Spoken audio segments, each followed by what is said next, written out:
She was only 9 and had stolen 1 crust of bread. The noose was ready. But a quiet voice from the crowd stepped forward and said, "She's mine, my daughter." And everything changed. The noose was already swinging slightly in the breeze. When Clara stumbled into the dusty square, her wrists tied behind her back, her cheek still bleeding from where the shopkeeper had slapped her. She was barefoot, starving, trembling. The crowd wasn't large, but it was loud. A woman holding a broom pointed and shouted, "Thief, let this be a lesson." A drunkard from the saloon laughed and asked if they'd let him swing the rope when it was time. Clara flinched at the sound of the man's voice, flinched harder. When she saw the pastor from the chapel standing to one side, silent, holding a Bible to his chest, but doing nothing to stop this. Sheriff Kellen Bishop was new to the town of Doyle Creek, but not new to enforcing rules that sickened him. His hand hovered at the pistol on his hip as he looked at the girl. "She stole from the store, Eli," he said, addressing the portly shopkeeper, "but she's barely standing. You sure you want this blood on your hands?" "She took a whole loaf," the man lied. "She took half a crust," his assistant whispered, shame on his face. "The broken one from the corner basket, sir. She didn't even touch the good loaves. Bread is bread." "And thievery is thievery," Eli snarled, shooting his apprentice a look. "We'll never get order in this town if we start letting beggar brats rob us and walk free." Sheriff Bishop exhaled slowly, looking again at the trembling girl in front of him. She couldn't have been more than 9. Hair matted with dust and straw, eyes sunken. She looked more like a ghost than a child. He hadn't been in Doyle Creek long, but he knew already how thin the mercy here ran. "I'm not the judge here," he said, unwilling to draw more ire than necessary. "But there's no judge in town either. That means what happens here today stays on our souls." Clara looked up, lips parted as if to speak, but her voice had fled sometime in the last few days. Maybe in the cold barn she'd slept in. Maybe. The moment the rope was mentioned, then from the back of the crowd, a voice, quiet, deep, unhurried, and it made every head turn. "She's mine." The words weren't shouted. They didn't need to be. They came like thunder from clear sky. Sheriff Bishop blinked. "Who said that?" A man stepped forward from where he'd been leaning against a fence post, broad-shouldered, covered in sawdust. A wide-brimmed hat shaded most of his face, but the lines on his weathered skin were visible the moment he looked up. "Name's Amos Hart," he said simply. "I've been watching this whole mess. That girl, she's my daughter." Gasps. Whispers. Eli sputtered, "She is not. I've lived here 15 years, never seen her once." "That girl is a thief." "She's mine," Amos repeated, not raising his voice, but making it known he'd not be challenged again. "Was gone a while. Long story, not your business." Bishop squinted. "You sure about what you're saying?" "Amos? Because you know what it means if you lie. You'll be bound to her." Amos stepped forward. His boots hit the dirt one slow step at a time, his gaze never leaving the trembling child. "I ain't lying. I'm claiming her. My blood or not, she's mine." Clara didn't understand. Her thoughts were muddled. Her body was too weak to run, and her heart too broken to hope. But something about the man's voice steadied her knees. He knelt in front of her and untied the rope from her wrists, careful, like she was made of glass. "Name?" he asked softly. Her lips moved, but she barely found sound. "Clara." "Well, Clara," he said, lifting her into his arms like she weighed more than a bucket of feathers. "You come home with me now. Ain't no one touching you again." Sheriff Bishop didn't stop him. The townsfolk grumbled but parted. Eli shouted something after them, but no one heard it over the sound of Clara's sobs breaking loose into Amos's chest. He didn't. Hush her. He just held her tighter and kept walking. Amos Hart hadn't planned to walk out of Doyle Creek with a daughter that morning. He'd come into town for nails and tobacco, had planned to ride home by noon. But something about the girl, the way she'd stood so still, so silent, even as death brushed her cheek with its cold fingers, had frozen him to the fence post like a statue. He lived alone now. Had for 5 winters since his wife, Mercy, passed. From a cough that never quit. The mountains had been too quiet without her laughter. His cabin too clean without her mess. And his arms too empty. He hadn't cried in years. But when Clara fell asleep in his arms before they even left the edge of town, he felt his throat tighten and had to stop by the creek and let the water run over his wrists to calm himself. She barely stirred. As he rode her home, wrapped in his coat, her fingers clung to a loose thread on his collar, like she feared the whole thing might vanish if she didn't hold tight. That night, the storm hit. Thunder cracked like the Lord's own grief, and lightning lit the cabin in white bursts. Amos built the fire high, and when Clara stirred and whimpered in her sleep, he moved the cot closer to the hearth and pulled her into his chair beside him. Her eyes fluttered, and for a long moment she stared at the fire like she didn't know if this was real. "You're safe," Amos said gently. "Ain't nobody coming for you." She looked up at him, eyes swimming. "Why did you say that? That I'm yours?" He ran a rough hand down his beard. "Because I meant it. But I'm not. You are now." The next morning, Clara woke to the smell of eggs and bacon. She didn't eat fast. She didn't reach for more. She stared at the plate like it was a trap, then slowly touched the edge with both hands like it might disappear. "I got enough for more," Amos told her. "You ain't got to ration it." She nodded, but said nothing. He watched her for a moment, then asked, "You read?"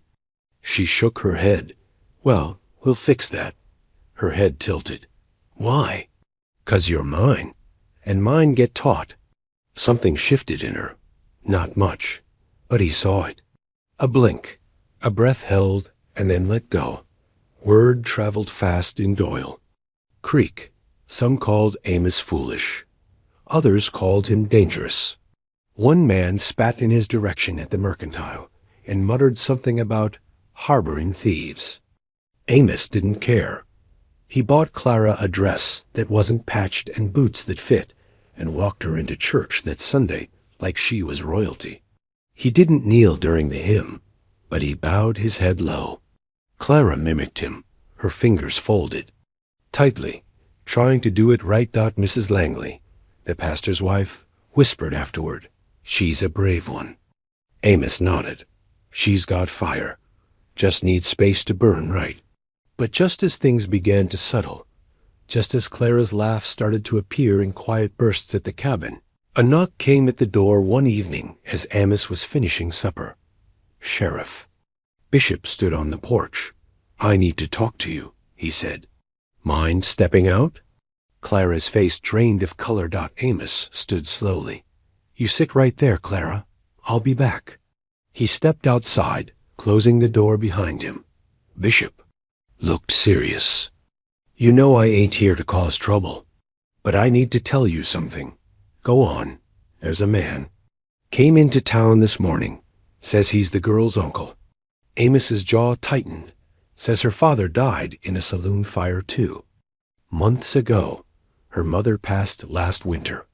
This man, he says he's her next of kin. And what does he want?" Bishop looked down. "Says he's taking her tomorrow." Amos didn't speak for a long moment. His fists clenched at his sides, then slowly opened again. She just learned to smile again. "I know. She calls me Papa." Bishop's eyes flicked up. Then, "I hope you're ready to fight for her." Amos turned, opened the door, and stepped back inside. Clara was waiting, eyes wide. He knelt beside her, voice steady. "You trust me, Clara?" She nodded. "Then we're going to have a long talk tonight.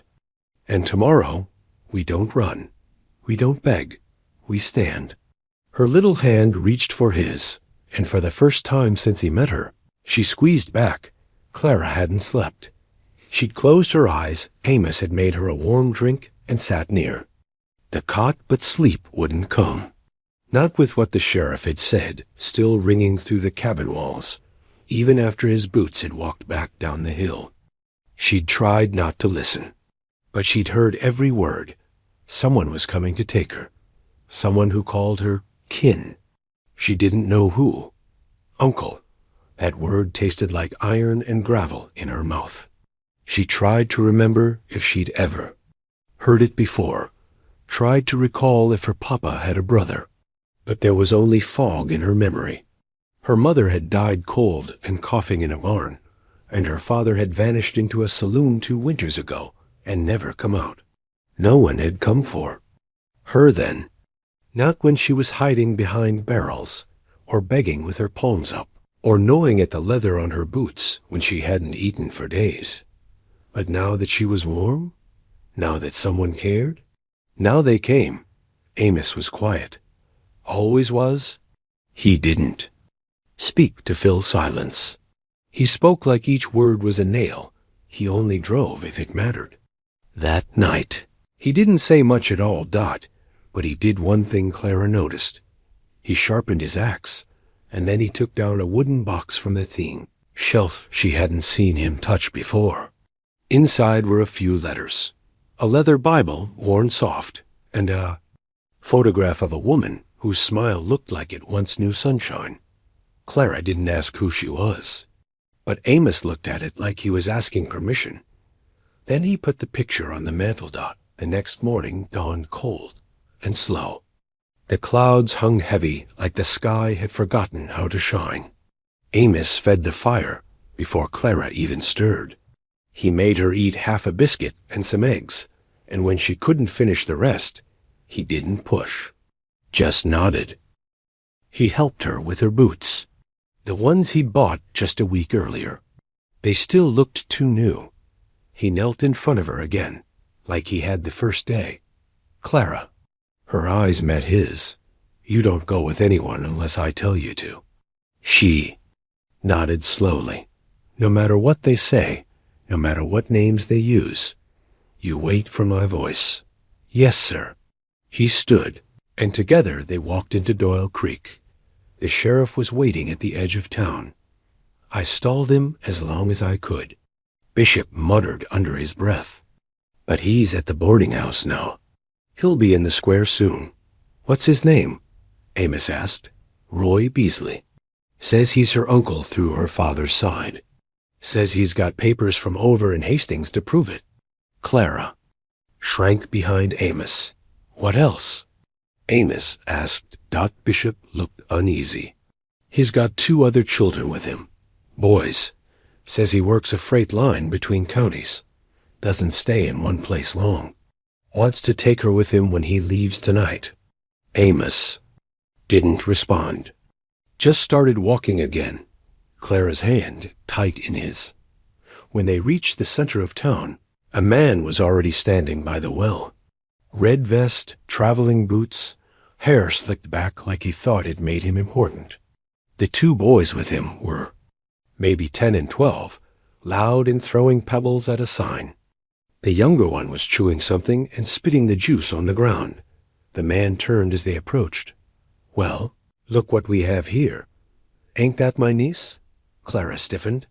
Her grip on Amos's hand didn't falter. Roy Beasley smiled. Wide. It didn't reach his eyes.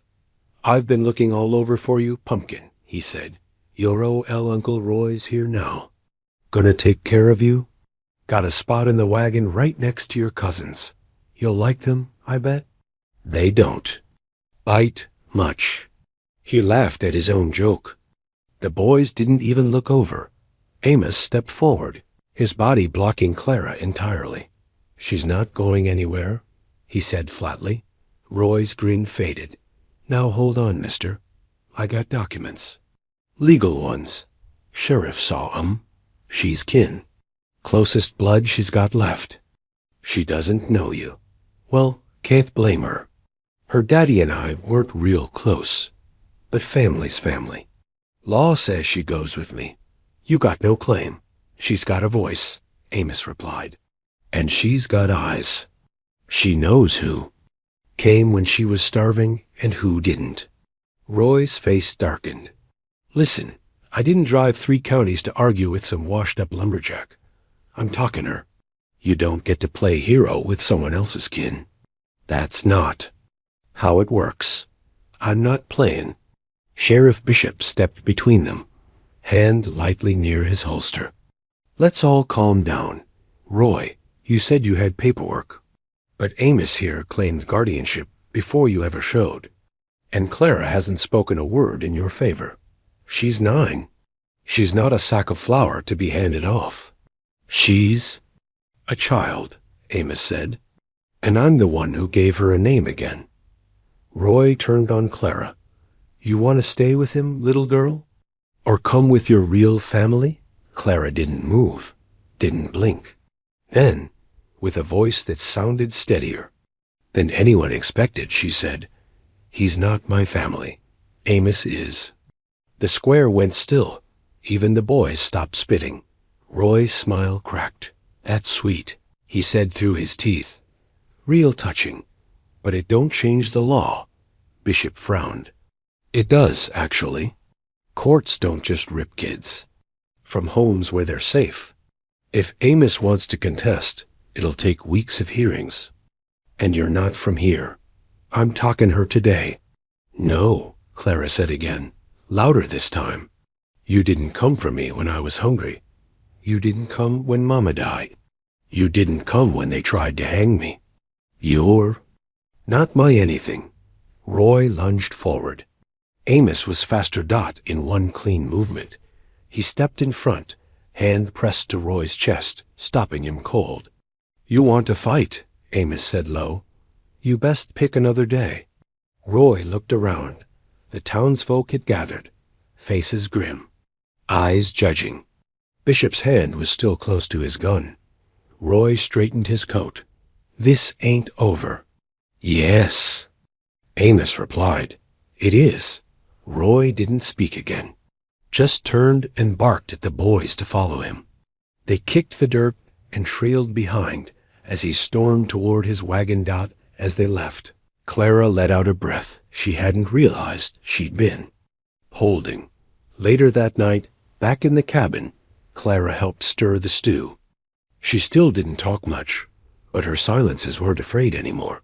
When they sat down to eat, she folded her hands. Amos blinked. You all right? I want to say a thank you prayer. He nodded slowly. Go on then. She closed her eyes tight. Thank you for not letting them take me. Thank you for Amos. Thank you for the boots and the fire and the book with the pictures in it. And please, don't let him change his mind. Amen. Amos looked down at his plate for a long moment and reached across and put his hand over hers. Not going to change my mind, Clara. Not ever, she smiled. Just a little. But it stayed longer this time. But peace in Doyle Creek never lasted long. A week later, Amos was splitting logs when Bishop rode up again, face pale. There's a letter, he said without dismounting.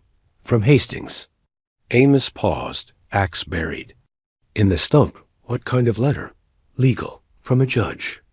Amos's grip tightened. They want you in Hastings next week, Bishop continued. Roy filed a formal petition. He's got a lawyer. They're challenging your guardianship. Clara stepped onto the porch behind them. Amos turned and met her eyes. Time to go to town, he said quietly, and tell the judge who you belong to. The courthouse in Hastings didn't look like a place made for children. Its windows were tall and clouded over from age, its walls a gray so flat it stole the light from your eyes, and the benches inside were made to be sat on for hours by men who didn't mind discomfort. The moment Amos stepped through the doors with Clara, tucked close beside him, he knew they didn't belong here, not truly. They weren't the kind who lived by paper and signatures. They lived by firelight and quiet nods and a kind of love that didn't need to speak itself aloud to be real. But here, that wasn't enough. They sat stiffly on one of the benches, while a clerk in a blue dress shuffled through paperwork and squinted at names. Clara kept her hands folded in her lap, her shoes just barely brushing the floor, her eyes flicking nervously between Amos and the doors. He laid a large hand gently on her shoulder. "It's just a room," he whispered. She nodded. But it wasn't just a room. Not to her. Not when every door that had ever opened in her life had taken someone from her. The courtroom smelled like old paper and damp wood. When the judge entered, no one clapped. They only stood, then sat, and the rustle of skirts and jackets filled the silence. He was a tall man, thin at the edges, with a face that looked like it had forgotten how to smile decades ago. His name was Judge Worrell, and Amos knew right away he'd be hard to convince. He looked like a man who wanted things neat and proper. And Amos had never been neat or proper. Roy Beasley sat at a table on the left side, dressed in a fine coat that didn't match his scuffed boots. His lawyer, a man named Carter Gause, had the oily smile of a fox in a chicken coop and a voice trained to sound kind when it meant to harm. Amos was given a place on the right. Clara sat beside him in a chair far too large, her feet swinging nervously. The judge adjusted his glasses. "We are here to determine the legal guardianship of one Clara June Whitaker, presently residing in the home of Amos Claiborne, resident of Doyle Creek. Mr. Beasley claims familial rights and seeks custody." Carter stood first. "Your Honor," he began, "we acknowledge the good intentions of Mr. Claiborne. He took in the child under what I can only assume was an emotional impulse, spurred on by witnessing her in a vulnerable moment. But family. Law is not dictated by sentiment. Mr. Beasley is the only surviving blood relative. He has legal documentation, a stable profession, and a plan for the child's future." Judge Worrell looked to Amos. "Mr. Claiborne, do you have legal guardianship? Papers?" "No, sir," Amos said plainly. "Only my word." "Did you petition the county for adoption?" "No, sir." "Then on what grounds do you claim this child?" Amos straightened his shoulders. "She was alone. No food, no roof, no one calling her name. I did. I called her mine." The courtroom rustled slightly, but the judge's expression didn't change. "Mr. Beasley," Worrell asked, "what is your relationship to the child?" Roy stood, her daddy's brother. He was never much for writing, so no one knew much. "About me, but I've been sending for her ever since I heard about the trouble in Doyle Creek. You didn't come when her parents died." Roy's jaw tensed. "Didn't know until later. Life's messy, Judge. She was nearly hanged for stealing. I came as soon as I heard." The judge sighed. "And now you want to take her with you? I run freight routes through 5 counties. She'd travel with me and the boys. They'd teach her how to hold her own. And her schooling? She'll learn what she needs." Judge Worrell turned back to Amos. "Mr. Claiborne, what do you offer this child that her uncle cannot?" Amos looked at Clara for a long second. Before answering, "I don't move town to town. I don't raise boys who spit at strangers. I offer her quiet mornings, a clean bed, a Bible at the end of it, food that fills her, arms that hold her when she cries. I don't offer much, Your Honor, just a home." Carter rose again. "With respect, sir, the man's a widower. Infertile by his own doctor's records. He's clinging to the child out of loneliness, not logic. The law doesn't favor sentiment. It favors structure. Do you have any evidence that Mr. Claiborne's home is unsafe?" The judge asked. "No, Your Honor." "Has he ever mistreated the child?" "No, but is she healthy now?" "Yes." "Is she afraid of him?" Silence. Carter cleared his throat. "I don't believe that's—" "Miss Clara," Judge Worrell said, shifting his gaze to her gently. "You've been quiet. Do you have anything to say?" She looked at Amos. He gave a barely visible nod. She stood slowly. Her voice shook, but it was clear. When I was hungry, he fed me. When I was dirty, he washed me. When I was scared, he came. No one else ever did. The judge blinked. I don't remember my papa much, she continued, but I remember how he used to hold my hand. Amos holds it the same way. I don't want to go with Mr. Beasley. He scares me. And I don't think he even knows my middle name. Morrell glanced at Roy. Roy was silent. Carter shifted. Your Honor, I've heard enough. Silence again. Then the judge leaned back. Guardianship will remain with Mr. Claiborne. Case dismissed. Clara gasped. Amos didn't move. He only reached over and took her hand. Outside, the sun had finally returned. Clara stepped out of the courthouse like a prisoner released, and Amos walked beside her, hand still in hers. But they hadn't taken more than 20 steps before a hand grabbed Amos's shoulder. It was Roy. Alone now, his boys nowhere in sight. You think this is over? He hissed. You embarrassed me in there. You embarrassed yourself, Amos replied. Roy's fist clenched. You better watch your back, Claiborne. You and that little thief. You ain't seen the last of me. Before Amos could answer, Roy turned and stalked off toward the stables. Amos watched him go, jaw tight. Clara tugged at his coat. Is he gonna try again? Maybe. What'll we do? Amos looked down at her.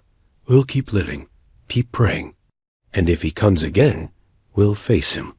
They stayed the night at a boarding house, quiet and plain, and left early the next morning. The ride back to Doyle Creek was long, but Clara didn't complain once. She sat beside Amos in the wagon seat, her little hands folded in her lap, watching the road stretch out before them like it was finally hers to claim. Back in town, folks greeted them with smiles. News traveled fast in Doyle Creek, and by the time they reached the cabin, a fresh pie sat on the porch for Miss Hattie and her girls. Amos lit the fire. Clara unpacked her bag. But that night, neither of them slept well, because somewhere beyond the mountains, a man named Roy Beasley was burning with spite, and a man like that didn't take kindly to losing. And he hadn't lost everything yet, because he knew something they did and single quotes T. something about Clara. Something that would shake the foundation of everything Amos believed he had saved her from. 3 days passed in peace. Clara helped in the garden, humming tunes she said she barely remembered, but seemed to know from somewhere deep in her bones. Amos built her a shelf by the window for the little collection of things she'd gathered: pinnacone, a white feather, a broken horseshoe she insisted was lucky. The land, the cabin, the quiet, they all began to feel like hers. Not borrowed. Not temporary. Hers. Amos didn't talk much, but she liked that about him. He didn't fill silence with empty words. When he spoke, he meant it. He told her once, while chopping firewood, that God sometimes gives people second chances in strange packages. And though he didn't say her name, she knew he meant her. She didn't say anything back, but that night she curled up closer to the bedpost he'd carved for her and felt safer than she'd ever known. On the 4th day, trouble came again. It started with a knock at the door. Amos was at the barn. Clara opened it, expecting to see Miss Hattie with more preserves. It wasn't Miss Hattie. The man standing on the porch wore a dusty black coat and had the kind of face that looked carved. More than grown sharp at the cheekbones, hollow at the eyes. He smiled too slow. You Clara? He asked. She didn't answer. I heard you live here now, he continued. With a man named Claiborne. Still she said nothing. Where's your new papa? I'm not supposed to talk to strangers, she said at last. He crouched. His boots creaked. Well, that's real smart. Good girl. But I ain't a stranger, not really. I know Roy Beasley. That name turned her still. He told me all about you. Said you're just the sweetest little thing? Clara stepped back. The man straightened and tipped his hat. "You tell Mr. Claiborne that James Fitch came calling, and he'll want to see me soon." Then he turned and walked away. By the time Amos came back from the barn, Clara was sitting at the kitchen table, with her hands folded tight and her eyes full of something he hadn't seen in them since the courthouse. She told him everything. The next morning, Amos rode into Doyle Creek. He didn't say much to Clara beyond, "Stay inside, lock the door," and she didn't ask him not to go. They both knew he had to. The name James Fitch wasn't familiar, but any man who came by way of Roy Beasley wasn't good news. He found the sheriff eating cold biscuits on the front steps of the jailhouse. "Sheriff." "Amos," said Cal. Grady looked up, wiped crumbs from his beard. "You look like a man who didn't ride all this way for a chat. You know a man named Fitch? James Fitch?" "Yeah." The sheriff rubbed the back of his neck. "I know of him. He's a drifter. Deals in papers, names, favors. Not a man you want sniffing around children." Amos's hands balled into fists. "He came to my house." Cal stood. "Then you best come inside." Inside the jailhouse, he poured Amos a tin of coffee and pulled a small box from beneath the desk. "This came from a friend of mine over in Mander Hollow," the sheriff said. "She's got ties to the orphanage systems, the old records. I told her what Roy Beasley was up to, just in case." He handed Amos a file. Inside were papers, old and faded, but still legible. Amos read. He read again, and his hands dropped, and his face went white. Clara's real name was Clara June Talbot. Her parents had adopted her at birth. There were no living blood relatives, not legally, not by paper. Roy Beasley had lied. There was no brother of her father. The man had come to claim a child that wasn't his in any way, and the court had never known. Sheriff Grady sat back. "That's why Fitch is around. Roy's trying to make up something bigger. My guess is he's looking to falsify some kind of claim on her, maybe even arrange for someone to take her out of town without legal permission. And if Fitch is involved—" "He's dangerous," Amos finished. The sheriff nodded. "You got Clara locked up tight?" "For now." "Good. Don't let her out of your sight. Not until this is settled." Amos stood, paper still in hand. "It won't be settled until they stop coming." That night, Clara had another nightmare. She hadn't had one in a while, not since the night after the courthouse, but this one woke her screaming. Amos burst in from the other room, lantern in hand, heart pounding. She was sitting up in bed, sweat on her forehead, eyes wild. "It was the rope again," she whispered. "But this time you weren't there." Amos set the lantern down and sat beside her. "I'm not going anywhere," he said. "But what if they take me?" Her voice broke. "What if the judge was wrong? What if someone finds out something that makes it all go away?" "They can't," he said. "But that man Fitch," he said. "Fitch can say all he wants. Words don't make something true." She looked at him, small and scared, and trying so hard to be brave. "Can you promise?" she whispered. He swallowed hard. "I can't promise they won't try, but I promise I'll fight. I'll fight harder than I've ever fought anything." She leaned into him, and he wrapped his arms around her like a shield. That night, he didn't go back to his bed. He stayed in the chair by her side, watching the dark, listening for hoofbeats or footsteps or anything that didn't belong. 2 nights later, Amos found a letter nailed to the barn. No return name. Just a single line. "Meet me where the creek splits at dusk. Come alone, or she disappears." He burned the note, but he didn't stay home. He saddled his horse just before sunset, left Clara with Miss Hattie without telling her why, and rode for the creek. He didn't go unarmed. The place where the creek split was thick with trees and rocks, large enough to hide a man behind. It was nearly full dark when he arrived, and the only sound was water and wind, then a voice. "Thought you'd come." Fitch stepped from behind a boulder. He had a gun on his hip and a smirk on his face. "I figured we ought to talk," he said. "I don't talk with men who threaten children," Amos replied. Fitch chuckled. "Not a threat, just a trade. Roy's got a buyer. Woman out east. Can't have children of her own. Wants a little girl. Clara fits the bill." Amos's stomach turned. "You sell children?" Fitch shrugged. "I sell needs. That's all adoption really is, isn't it? A need filled." Amos didn't move. "She won't remember this town. Won't remember you. In a year, maybe less, she be calling someone else, Papa." Amos drew his revolver in one slow motion. Fitch's hand twitched, but Amos didn't shoot. "Not yet. You come nearer again," Amos said, "and there won't be a next conversation." Fitch's smile flickered. Then he backed away, hands half raised. "Just business, Claiborne." Amos watched him vanish into the trees, but it wasn't over.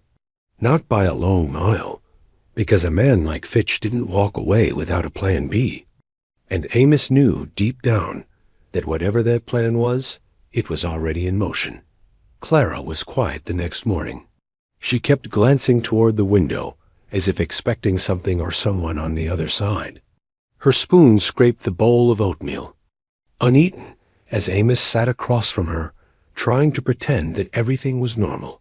He couldn't. Not when he could still hear Fitch's voice in his ears, that smirk underneath every word. He didn't tell her what happened by the creek. Not in full. Just that Fitch wasn't coming back. He prayed that would be true. But Amos knew men like Fitch didn't give up. They didn't vanish just because you told them to. They circled, they waited, they looked for weak spots. And Amos had one glaring vulnerability, now Clara. The very next day confirmed it. A rider came thundering down the ridge before breakfast, coat flapping like a storm cloud. It was Sheriff Cal Grady, his hat askew, face pale. Amos stepped off the porch before the man had even dismounted. "What is it?" "They filed a new petition," Cal said breathlessly. "Roy Beasley. With a new name, new papers paid a judge off in Salthorn. They're claiming Clara's birth was a clerical mistake, that the original adoption fell through. I've never seen a thing like it. It's crooked as a sidewinder, but they're pushing it through. Is it legal? Not by a long shot. But it's got enough signatures to cause a stir. And they filed for removal." "Removal?" "To take her from your custody. To move her to a neutral location while the claim is sorted." Amos went still. That neutral location is a boarding house halfway to Galveston. Not a court. Not a home. Just a place to keep her under lock and key. And the order signed for the end of the week. Clara had come to the door now. She saw the look on both men's faces. "Amos?" she asked quietly. He didn't answer. His jaw was set too tight. Cal. Grady took his hat off and looked down at the porch. "I got no authority to stop it if it comes with a federal marshal's mark. And they filed for one. But I need to get her out. I can't advise that. I wasn't asking for advice." By nightfall, Clara had a pack slung over her small shoulder and was sitting on the back of Amos's saddle, pressed tight to his back. Miss Hattie gave her a kiss on the forehead and handed Amos a paper-wrapped bundle of bread and cheese, her face a mask of tears. "Where will you go?" She whispered. "North," Amos said. "The hills first. Then wherever feels safe." He looked at Clara. "You ready?"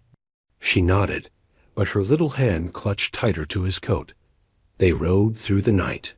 Amos didn't light a lantern, didn't risk stopping at any known way stations. He took back trails and riverbeds, the kind of paths only men like him lumbermen. Old ranchers, hunters knew how to navigate. At dawn, they passed through Wicker Pass, a narrow break between two ridges, where a man on a horse couldn't be spotted unless you were looking straight down. It wasn't till the second night that they stopped for real. There was an old shack Amos had once used years ago, before he married, before he'd even owned land. It was half collapsed, but the back room still had a roof, and the fireplace drew well. They made a little camp there, and for the first time in 2 days, Clara smiled. "Will we live here now?" she asked. "For a little while," Amos said. Nodded. "Then, I don't mind if it's small." He knelt beside her. "You won't always have to run." "I know," she said, "because you'll stop them." Amos didn't answer. He wished he could say yes. But he was starting to realize this wouldn't end unless he made it end. On the 4th day, he left her with an older couple down the ridge Luther, and Fran Bessem, good people who owed him favors, and rode back into town. Alone, he needed to fix this, not just for now, but for good. He rode straight to Cal Grady's office. The sheriff looked up in shock. "What in the blazes? They still coming?" Amos asked. "Worse. The marshal's due tomorrow. Name of Camden Price, and he don't take kindly to obstruction." Amos took a folded packet from inside his coat. "These are Clara's real records from the orphanage. I stopped by Mander Hollow on the way north." The sheriff flipped through them. "Well, I'll be," he muttered. "It's all here. Original birth mother's name, birth certificate, consent papers. Her adoptive parents had full legal claim, and no listed family after they passed." Amos nodded, meaning Roy had no right. No blood claim, no legal claim. "But this won't stop the marshal," Cal warned. "He's coming in with orders." "Then you make sure those orders are delayed," Amos said. "1 day. That's all I need." Cal studied his old friend's face. "What are you planning?" "I'm gonna find Fitch and end this." James Fitch had no known address, but crooks like him always left a trail. Amos checked the saloon, the boarding house, the poker tables down by the rail station. He wasn't there then, on a hunch. He walked to the abandoned canning factory by the river. A lamp burned inside. Amos didn't knock. He stepped through the broken side door and leveled his revolver. Fitch was sitting on a crate with a ledger. In his lap, he didn't even look surprised. "Well," he said, "didn't expect you to come alone." Amos didn't lower the gun. "You filed false claims, forged legal documents, tried to abduct a child. That's federal prison material." "I won't see a day of it," Fitch smirked. "Men like me, we don't go to prison. We go somewhere hotter or nowhere at all." Amos took a step forward. "What's Roy paying you?" "More than you've got." "Then here's a new deal," Amos said. "You walk away.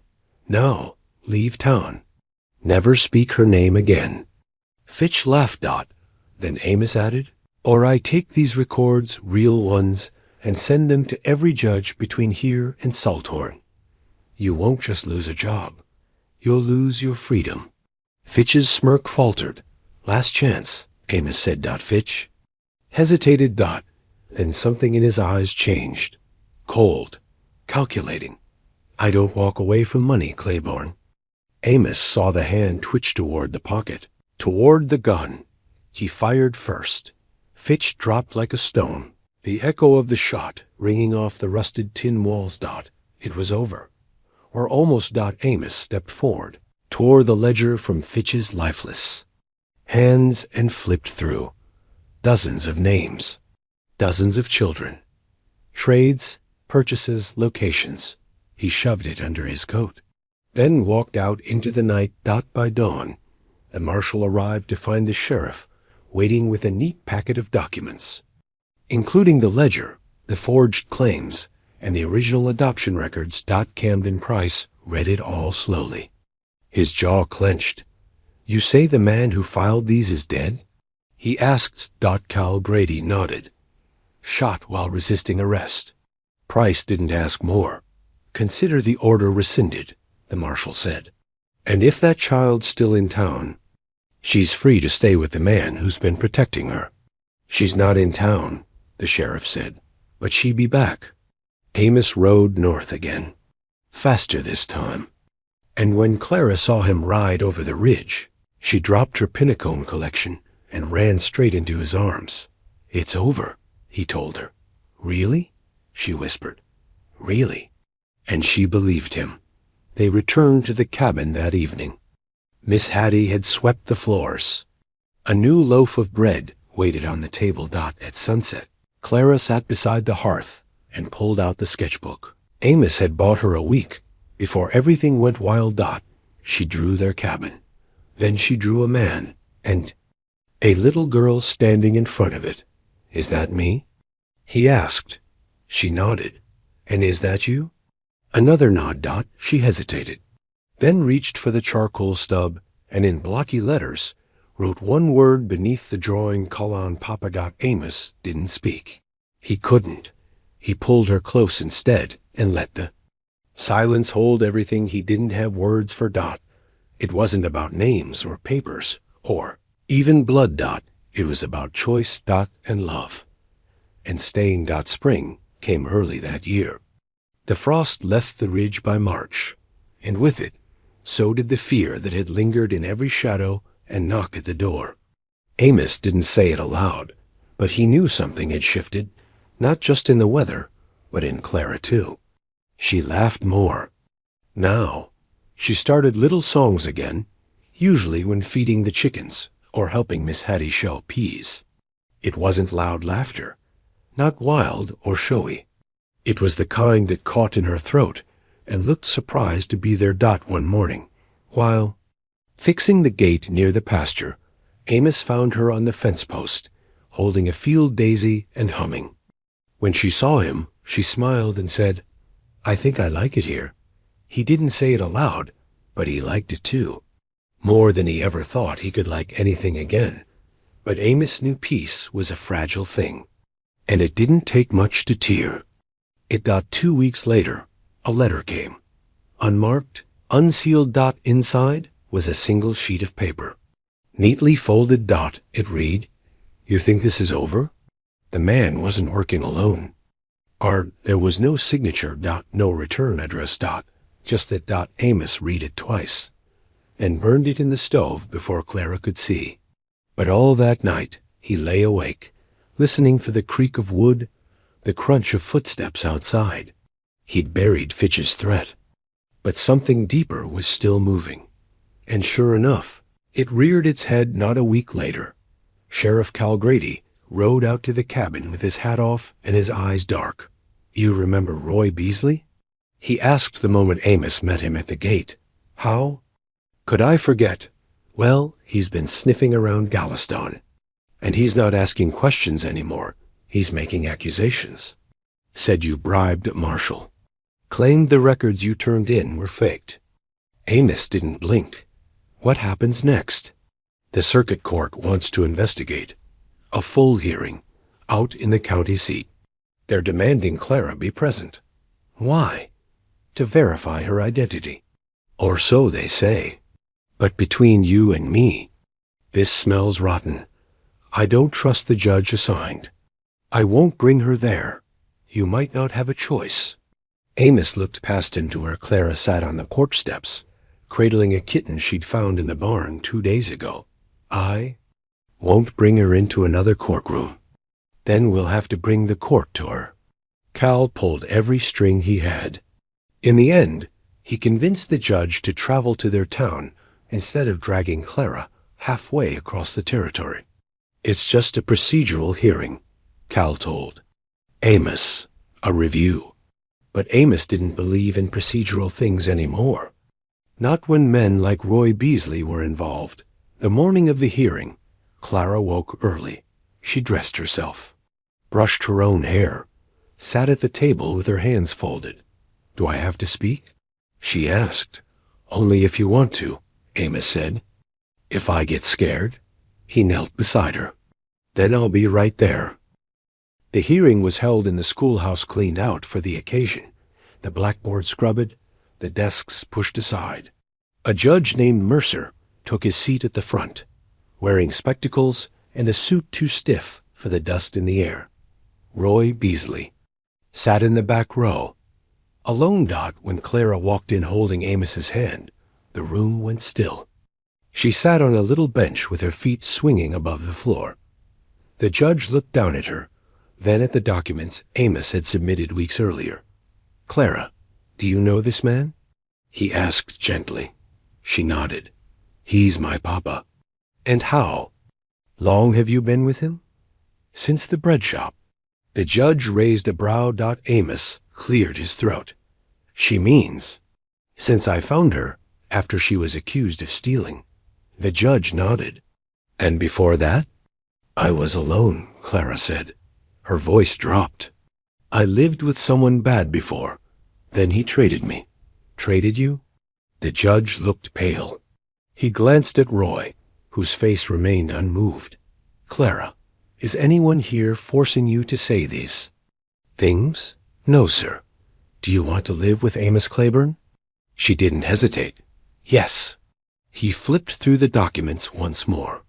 Then, in a voice low but firm, he said, "I see no reason to pursue this further. This child is safe. And until proven otherwise, this man is her legal guardian." It should have ended there, but Roy Beasley stood up. "I'd like to make a statement," he said. The judge sighed. "Proceed." "I didn't come for custody," Roy said. "I came for justice. That man stole from me." Gasps. Roy continued. "He killed James Fitch without trial. He fabricated evidence. He's harboring a child that belonged to someone else." "That child is not yours," the judge snapped. "You had no legal claim. You were part of a criminal scheme." "I was trying to give her a better life," Amos stood. "You sold her to a trafficker. I gave her a future." The judge pounded the gavel. "Enough." Roy leaned forward. "This man doesn't even have children of his own. You think a lonely widower can raise a girl like that? He's broken, inside and out." The room went silent. Clara stood. Her voice was barely a whisper. "He's not broken." Everyone turned. She walked to Amos, slid her hand into his. "The only one who didn't look at me like I was trash. He fixed our fence when nobody asked him to. Then he fixed my heart, too." She looked at Roy. "You never even looked at me. Not once." The judge didn't even pause. "Mr. Beasley, I suggest you leave this town. You're lucky we're not filing charges." Roy's face darkened. But something in Clara's voice had broken him more than any gavel could. He turned and left. He never came back. That night, the town lit lanterns. Miss Hattie baked 4 pies. Sheriff. Cal brought his fiddle, and someone brought a guitar. They sang long past sunset, and Clara danced. Just a little. Enough for Amos to know she wasn't afraid anymore. He sat on the porch step watching her. Miss Hattie came to sit beside him. "You didn't just save her, you know." Amos looked down. "You let her save you, too." He didn't answer. He didn't have to. Summer was gentle. Amos built her a swing in the back meadow. She wrote her name for the first time, all shaky and proud, and made him hang it on the wall. She picked wildflowers and stuck them in his coat every morning. One evening, she asked about his wife, the one who'd passed. He told her the truth. She had soft eyes. She laughed at my worst jokes. And she never got the baby she wanted. Clara looked at him carefully. "Do you think she would have liked me?" "I think," Amos said slowly, "that she would have cried from joy the moment she saw you." Clara smiled. Then she went quiet. Then, with a confidence that seemed to come from nowhere, she said, "When I get older, I'm going to help children too." He nodded. "You'll be good at it." "You fixed our fence," she said, "and my heart." He turned to her. "And you fixed my whole life." He whispered. She leaned her head on his shoulder. The sun dipped behind the hill, the cabin, the trees, the meadow. It all glowed gold. Nothing perfect, nothing grand, but it was theirs. And it was enough. The next morning, Amos found Clara curled up on the porch step with her notebook open. tongue tucked in the corner of her mouth, brows furrowed in concentration. She was drawing the swing he built her, stick figures beside it, one tall, one short, with little wildflowers at their feet. He didn't speak, just stood there for a while, letting the quiet settle. Clara finally looked up. I think I want to draw this every year, so we remember. Remember what? She tilted her head. That we're not alone anymore. He sat beside her, the old boards groaning beneath his weight. That's a good thing to remember. The day unfolded slowly, peacefully. They picked blackberries from the bush near the riverbank, and Clara tried to outpace the bees. They stopped by Miss Hattie's for extra sugar, and Amos mended her porch railing while Clara helped with the washing. That night, Amos tucked her into bed with her new rag doll, a patchwork thing stitched by hand and stuffed with fresh cotton. Papa? She whispered, the name still so new on her lips. It made something in him ache and heal all at once. Yes, baby. Will I ever have to go away again? He shook his head. No. You promise? He leaned down, kissed her forehead, and whispered, I promise. You're home. She clung to his hand for a moment longer, then drifted to sleep. It should have ended there. But peace, he had learned, was not a fixed thing. It could be shaken. It could be stolen. And that night, it very nearly was. Began with a flicker, a crack of light at the edge of the trees. Then shouting. Boots pounding the earth. Amos shot up from his bed, heart pounding. Fire! A voice screamed, not his house, but Miss Hattie's. He grabbed his boots, pulled them on without socks, and ran barefoot down the hill. By the time he reached her home, flames were already crawling up the porch rails. Sheriff Cowell was there, barking. Orders, bucket lines forming. Miss Hattie stood wrapped in a blanket, coughing, her face streaked with soot. They threw something through the window, she rasped. A bottle. Lit. Amos turned, scanning the shadows. Did anyone see who? A boy stepped forward. Matthew, a stable hand. 3 men, on horses, rode in from the west and vanished. It was no accident. It was revenge. Amos's mind reeled. For all the smoke, the worst was still to come. 3 days later, a stranger arrived. Clean clothes, clean face, polished boots. He came with papers in hand and a silver pen in his pocket. He introduced himself as Mr. Gideon Thorne. I'm with the Children's Welfare Office out of St. Joseph, he said with a smooth voice and a tighter smile. Just doing our rounds. Amos didn't trust him the moment he stepped onto the porch. Thorne sat at the kitchen table, spread out papers like they were checkers, and clicked his pen twice. I'm told you've taken in an orphan girl? She's not an orphan. Amos replied carefully. She's mine. Legally adopted? Guardianship granted by Circuit Judge Mercer. Thorne clicked his tongue. A local ruling. Interesting. That'll need to be reviewed. Clara came to stand in the doorway. Thorne spotted her and smiled too broadly. There she is. What's your name, sweet girl? Clara shrank back. Amos stepped in front of her. You've had your look. Now kindly go. Thorne's smile didn't waver. Of course, just collecting records. Standard procedure. But when he left, Amos watched the horizon for hours. That night, he dug out the double barrel and kept it loaded. A week passed, then another, and nothing happened. The blackberries ripened. Clara lost a tooth. Miss Hattie's porch was repaired. Life returned to its rhythm until a telegram arrived from the city. Judge Mercer had been found dead. Heart failure. Natural causes, they said, but it felt too timed, too neat. 3 days after the judge's death, a second telegram arrived. A new hearing was being scheduled, and Clara would be remanded to temporary custody until then. Amos didn't wait. He saddled up the mule, packed supplies, and grabbed Clara just before dawn. We're going away for a bit, he told her softly. She didn't ask why. She just clung to his side and nodded. They rode north through the mountain pass, past the old logging road, until they found the abandoned chapel Amos remembered from years back.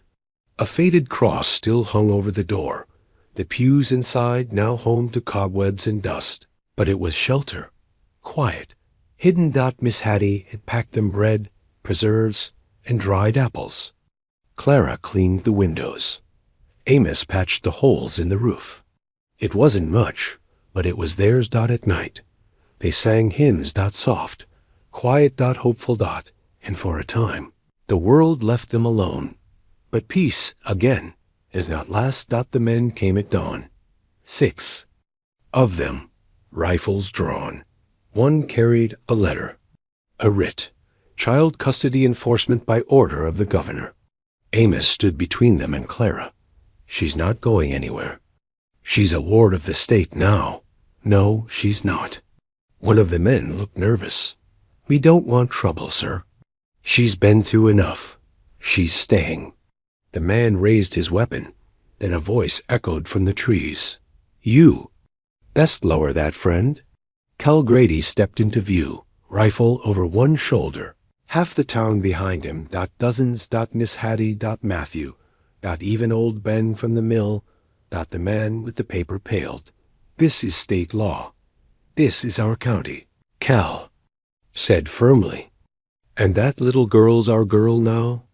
Amos said nothing. He didn't need to. They never fired a shot. The men left, and no one came again. The court rescinded the writ. A week later. Too much pressure. Too much press. It didn't hurt that one. Of the men had written a letter to the editor in Kansas City, condemning the entire act. He called Amos, a man of more fatherhood than most men with blood heirs, and Clara, a child of spirit, forged in fire and protected by angels. The piece made rounds. A few months later, Amos received another letter, this time from the state itself. It bore a seal, a ribbon, and official handwriting. It declared Clara his daughter. Permanently. Without contest. She didn't understand the paperwork, but she understood when he knelt and said, "You're mine, always." She cried then, not from fear, not from sadness, just from relief. Years passed. Clara grew. Her drawings filled the house. Her laughter filled the fields. Every spring, she drew that swing again. One tall figure, one small dot with flowers between them. They built a little orphan home at the edge of town. Miss Hattie helped run it. Clara named it the House of Mending. She said it was because some children needed hearts mended, not just clothes. No one argued. Amos aged. His beard grayed. His hands grew stiff. But Clara never left. On his 70th birthday, she brought him a new quilt, stitched with flowers and her old swing sketches sewn in the corners. And she whispered, "Thank you for seeing me when nobody else did." He kissed her forehead, now taller than his shoulder, and said, "You saved me, Clara. Don't you forget that." She never did. Not once. And when Amos passed, many years later, she buried him with a small wooden carving beside him. It was her swing. 2 figures. A little girl, and the man who'd called her daughter when the world would have hung her. And below, it, in her handwriting, carved carefully, "He fixed our fence. He fixed my heart. And he never once let me fall.